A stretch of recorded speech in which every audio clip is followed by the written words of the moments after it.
বাংলাদেশ ভারত সম্পর্কে চলছে টানাপোড়েন, আর এর মধ্যেই থাইল্যান্ডে অনুষ্ঠিত হতে যাচ্ছে ষষ্ঠ বিমস্টেক সম্মেলন, যাতে ভারতসহ দক্ষিণ এশিয়ার 7টি দেশ অংশ নেবে। ইতোমধ্যে ভারতের পররাষ্ট্র মন্ত্রণালয় এক বিবৃতিতে জানিয়েছে, এবারের সম্মেলনে ভারতের প্রধানমন্ত্রী নরেন্দ্র মোদীর সঙ্গে সাইডলাইন বৈঠক হবে থাই প্রধানমন্ত্রী পেতুংটার্ন সিনাওয়াত্রার সঙ্গে। তবে বাংলাদেশের সঙ্গে বৈঠক হবে কিনা এ নিয়ে এখনও রয়েছে ধোঁয়াশা।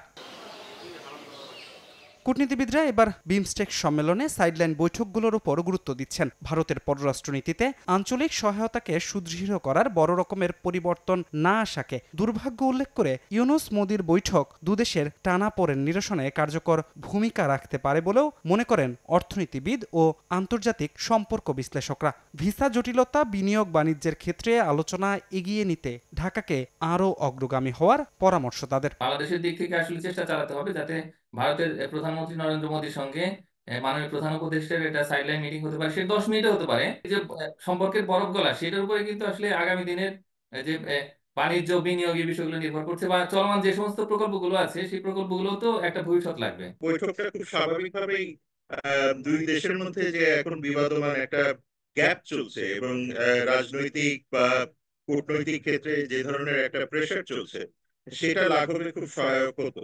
রোহিঙ্গা প্রত্যাবাসনের বিষয়ে মিয়ানমারের পাশাপাশি ভারত থাইল্যান্ডের সঙ্গে আলোচনা গুরুত্বপূর্ণ বলেও মত তাদের। বাণিজ্য বিনিয়োগের পাশাপাশি যোগাযোগ মহাপরিকল্পনার আলোচনায় প্রধান উপদেষ্টার জোরালো ভূমিকা রাখার সুযোগ রয়েছে বলেও জানান তারা। মিয়ানমারের সাথে যদি এক ধরনের নেগোসিয়েশনে আসা যায় এবং সেই ক্ষেত্রে যদি এই বিমস্টেকের রাষ্ট্রগুলি এবং আসিয়ানের রাষ্ট্রগুলি, পার্টিকুলারলি এখানে যেহেতু থাইল্যান্ড আছে, তাদেরকে নিয়ে যদি আমরা এক ধরনের আলোচনার সুযোগ তৈরি করি, আমার মনে হয় যে কানেক্টিভিটির ক্ষেত্রে বাংলাদেশ একটা বড় অগ্রগতি অর্জন করবে। যদি কোন রকমের বাণিজ্যিক অগ্রগতি অর্জন করতে হয়, তাহলে সেক্ষেত্রে আমাদের দেশগুলোর মধ্যে আসলে একটা মুক্ত বাণিজ্য চুক্তি দরকার। এখন আমাদের সবচেয়ে গুরুত্বপূর্ণ যে কাজটি করতে হবে এই মুহূর্তে, সেটি হলো যে থাইল্যান্ডের সঙ্গে এটা আলাপ আলোচনা শুরু করতে হবে।